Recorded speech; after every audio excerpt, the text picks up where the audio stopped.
To another story that should trouble all of us, because there is still no end to cases of cow vigilantism across the country. The self-styled Gau Rakshaks every day are taking law into their own hands. They are coming closer and closer to a place near you. From Jammu and Kashmir's Riyasi, now they are in the national capital. Today there's been an incident in Jharkhand. In every instance there are vigilantes or murderers, as I call them, who are coming close. In the name of Gau Raksha, they are committing acts of violence. Now, even as those pictures continue across your television screens, let me tell you what the reality on the ground in the state of Uttar Pradesh, where Yogi Adityanath's government has waged a war in a way against illegal cattle trade. Well, the cows who stopped giving milk are dying in drought-hit Bundelkhand. They are being abandoned by the people and the villagers. There are no Gau Rakshaks here to protect the cows. And therein lies a story and the hypocrisy, possibly, of those who talk of Gau Raksha and Gau Mata.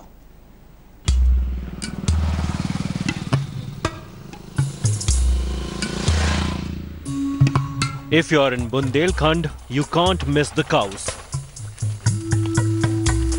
They are everywhere, on highways, in cities, in villages, in fields, in thousands. Hungry, thirsty, sick. Years of drought means the entire region is short of water. And farming is badly hit, leaving no fodder for the cattle. Farmers here usually abandon cows once they stop producing milk.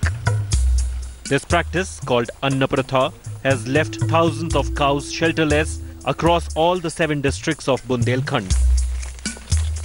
लोग गाय को दूध तो लेते हैं, लेकिन उसको छुट्टा छोड़ देते हैं। ना तो उनके लिए पानी पीने के लिए पानी है, ना उनके लिए खाने के लिए चारा है। ऐसी स्थिति में वो बेचारे मारे-मारे घूम रहे हैं। Farmers are building fences to save whatever little they have been able to produce despite the drought. They are guarding it against these abandoned cows who stray into the fields in search of food. A few people in the region believe Bundelkhand is haunted by the curse of cows. बड़ी तादाद में जो भूखी प्यासे गाय हैं, ये उसी बुंदेलखंड के लिए हाय बनी हुई है. The cows in Bundelkhand have no takers.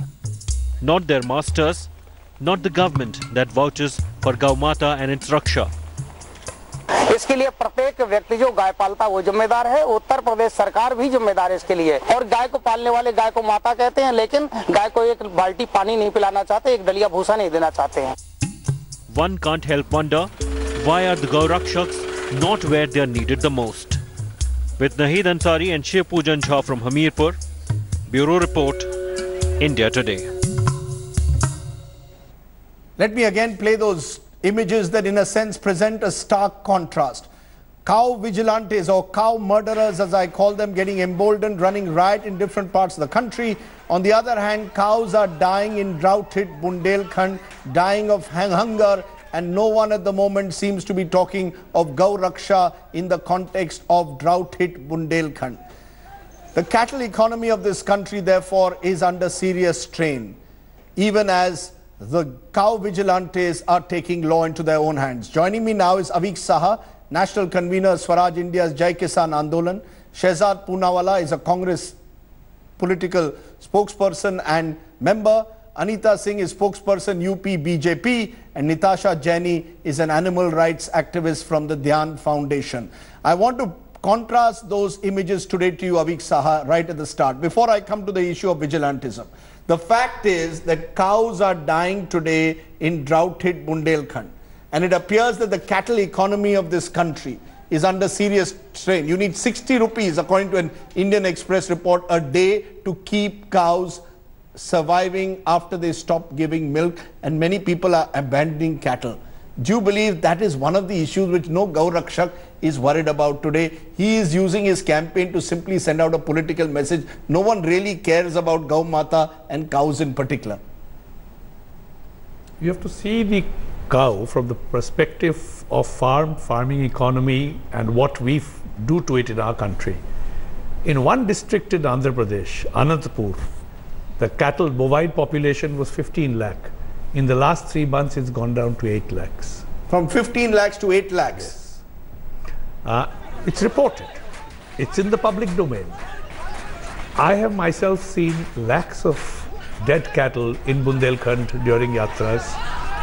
This year, in May, we are traveling to Tamil Nadu. I expect to see that horrific scene again. So, respect for cow is nothing more than a slogan. Respect for cow is nothing more than a slogan. Anila Singh, your spokesperson, UP BJP, I am contrasting those images because it is in Uttar Pradesh that the cow vigilantes have been seen to be most active, particularly since your government came to power. They seem to be even more emboldened. I don't hear of any Gau Rakshaks who are going to Bundelkhand to see how can they create fodder banks for the cows there. What you really need to do is create fodder banks rather than target someone who's a cattle trader and may in some cases be a completely legal cattle trader at that. Rajdeep, first of all, do not isolate Uttar Pradesh in cow vigilante case. It is happening everywhere in India. No, it is, and that's terrible. Happen. And from your channel, I would like to it is, if somebody is taking laws in their own hand, it is terrible indeed. But my only request is that do not isolate Uttar Pradesh in this case.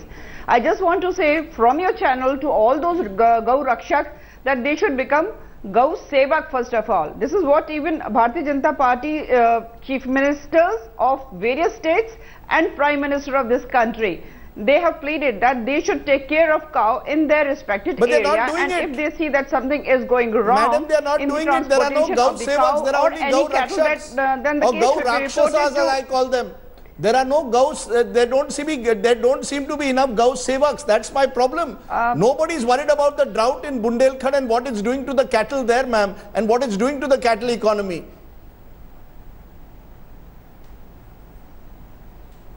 I will appreciate one thing, Rajdeep, that if you do not target me here because Bharatiya Janata Party is not tagged as Gau Rakshak. We are a political party. We are in a path that is something different. But so-called cow vigilantes, if they are doing something wrong, then they have to be booked in a different IPC code. But at the same time, I'm not here advocating cow vigilantes, but I simply request the media as well that they should check the transporters who provide vehicles to transport the cattle, whether cow or any other livestock. Are they following all the rules and regulations? Madam, that is for the police to check. Who transport the cattle, that is for the police to check, ma'am, in this country, for God's sake. So it will be good. It will be good that if everybody follows, everybody follows the rule Ma'am, I am showing you these images. This is precisely the problem. People have taken the law into their own hand. Shehzad Poonawalla is the petitioner in the case of the Gau Rakshaks in the Supreme Court. 2 points are being made. One is, don't target the BJP. These are Gau Rakshaks. These have nothing to do with the BJP. And number two, they are saying the BJP is claiming that we want Gau Seva, we don't want Gau Rakshaks. How do you respond to this? Are you making this a political battle? They are claiming Gau Rakshaks have nothing to do with the politics of the BJP. Well, actually, you should not even call them Gau Rakshaks, you should call them Gau terrorists. Because in the last 24 hours, there have been 3 incidents. One in Jammu Kashmir, where a 9-year-old girl was not spared. One was in the national capital, and one was in Jharkhand. Now, you say don't associate BJP with it. I'm willing to take that on board. Today, in the Jharkhand case, a BJP MLA incited the crowds. His name is there in the FIR. And that BJP MLA from the area has been booked for this. Now, we've taken up 10 cases before these cases came to fore, including Alwar's case. Akhlaq's case, a BJP youth leader, son of a BJP leader was involved. From Akhlaq to Alwar, all the cases that we've taken to the Supreme Court have happened mostly in BJP rule states or have happened at the behest of Sangh Parivar backed Gau Rakshaks. So how hard we try to dissociate BJP from it, the BJP comes involved in it. There's another point. Let me give you a... Madam said, let's check this transport of cattle. The Delhi High Court has given an order to the Delhi police that please have mobile vehicle vans which can go around checking these vehicles which are transporting animals, and if they are violating any laws, challan them, or else then impound them, because there's not even enough place to impound these animals. But that has not been implemented. And as far as the hypocrisy, I want to thank actually your channel, because you also did a sting operation a few days ago where you showed the modus operandi of these cow vigilante groups, whether they were in Haryana or in Uttar Pradesh. They operate just like a terrorist group, And there, when there was cattle dying in Rajasthan, 500 cows died in the Sarkari Gaushala,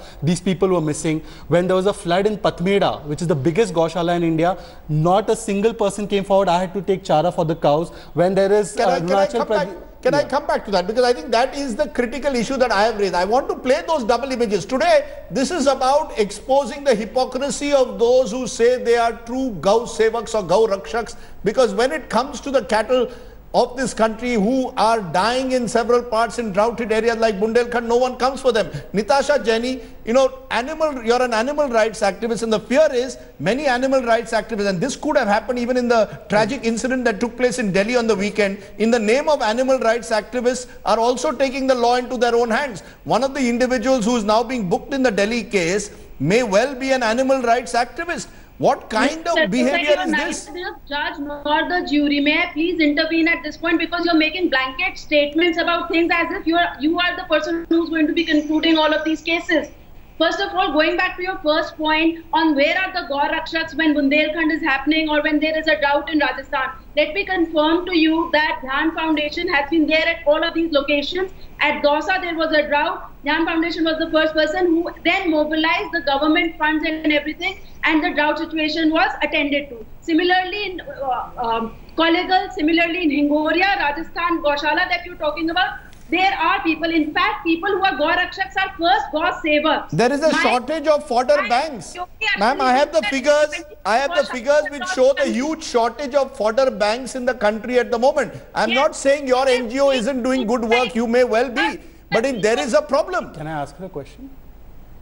Who have to come forward and actually do something. We are doing our part. Dhyan Foundation is doing their part. And at the same time, people who are sitting there and forming judgments about everybody under a blanket of Gaur Rakshak. If one lawyer is a molester, does that mean that all lawyers are molesters? How can you put a blanket on everything? I am a Gaur Rakshak. Do I look like a criminal to you? 1 minute. The Prime Minister, Shehzad, very quickly. The Prime Minister said 80% are anti-social elements, and I tend to believe my Prime Minister for a change. Secondly, I want to also say that the Delhi case, rightly you mentioned about animal rights activists, actually people masquerading as these people who are involved. One by one, please. One by one. The people. No, let's not have. I will come to you, ma'am. I will allow everyone to speak. Yes, go ahead. I'm going to the Ghazipur Mandi just now after the show. They have given me tens of FIRs with these two gentlemen, Gaurav Gupta and Saurav Gupta, who masquerade as animal rights activists, extort money, take the animals and run away. This is an organized business that's happening in the name of Animal Rights Act. The moot question here is whether you're violating rule of law Article 21. And thirdly, my point is, you know what is the real problem, Rajdeep? When the farmer, the cattle become unproductive to him, he has no place but to sell it. Why doesn't the government of India and the state governments, which are so big, Gaur Rakshaks, Gaur Bhaks, make an amendment in the law that they will take care of these cattle and cows so that they're not dying in Bundelkhand, they're not dying in Rajasthan? Where is the government? Why is the government absent in this point of time? Okay, I just want to bring you back, Avi. You know, the fact is that there is a serious problem, as you said, with cattle, particularly after they reach a certain age. The non-milk producing cattle today are easily expendable. The anti-cow slaughter campaign is making it even more difficult. If you are breaking the link between dairying, between agriculture, between hides, you are creating a situation tomorrow which is a crisis for the cattle of this country. Do you believe that this is where we are getting it all wrong? That the real question is to look at the breakage and linkages of this cattle economy on which thousands of livelihoods are dependent today in rural India? Absolutely. In Tamil Nadu, for the last 5 years, the government has been promoting animal husbandry to such an extent that even the Prime Minister's plan to double income has a large part of animal husbandry. Right. Now, what are we going to raise? Sparrows. So, you project something as the solution and then you take it away. The Tamil Nadu story is that today fodder is almost impossible to come by because of the huge increase in cattle population. So everything is disruptive. Here is someone saying that we serve the cows. I'm sure people do. But if you had been to Bundelkhand in the summer of 2016, there were lakhs of dead cattle. And it was not possible for anyone, including the government, to stop it. These unnatural situations are ultimately going to give you unnatural results. Why isn't Adityanath's government and Mr. Adityanath's various activists, Anila Singh of the Hindu Yuva Vahini, going to Bundelkhand? This summer, as drought looms and cattle are starving and dying, shouldn't that become the priority of your government?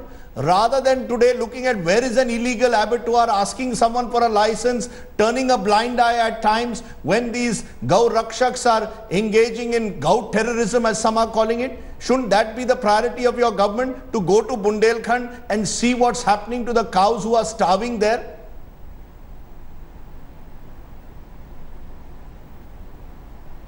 Rajdeep, Yogi Adityanath, as Chief Minister of Uttar Pradesh, knows his priorities very well.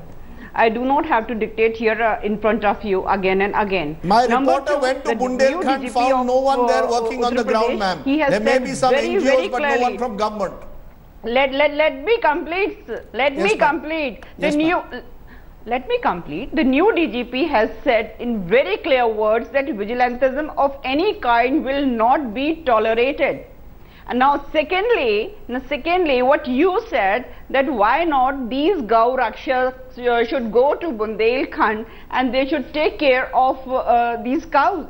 Very good point you have raised here, and definitely I am very sure all those so-called cow vigilantes, they will take care of the cows in the Bundelkhand. I am not so sure, because I worry whether there will be no TV cameras there and there will be no Muslim there. I'm sorry to use government can take to take care of law and order situation in the state. This is no longer about Gau Mata, this is about teaching people a lesson often belonging to a particular community. But the danger that I have, Shehzad, is that in the political battle that you are also waging through the courts and in your various activism, the real issue will be lost. How am I going to protect the cows in the cattle economy? This will become a political tutu-meh-meh. Nobody cares about the cattle, whether in Tamil Nadu or in a Bundelkhand. In the 5 years from 2007 to 2012, the cow population has gone up by 6.5%. It went up precisely for two reasons. He just mentioned that he will be going to Ghazipur Mandi after this show. Then he should check. Now I just want to say one more thing to Shehzad. Sure. Like he said that after this show he will be going to Ghazipur Mandi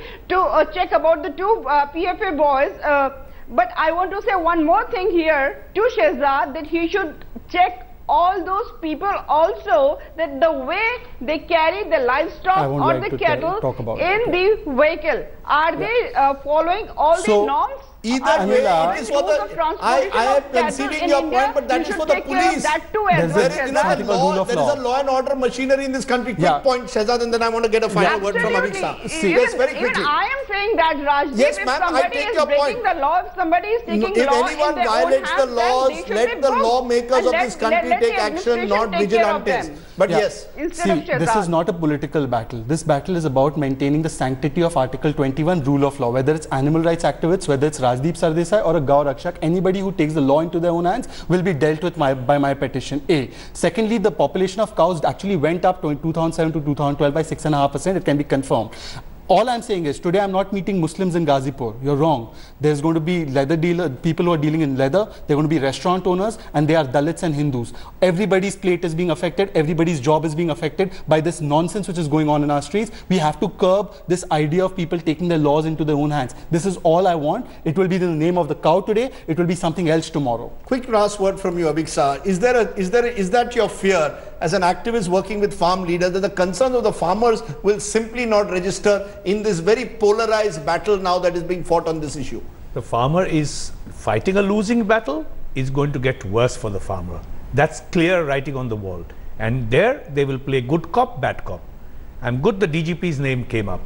Ultimately, who's supporting them? Who are these people?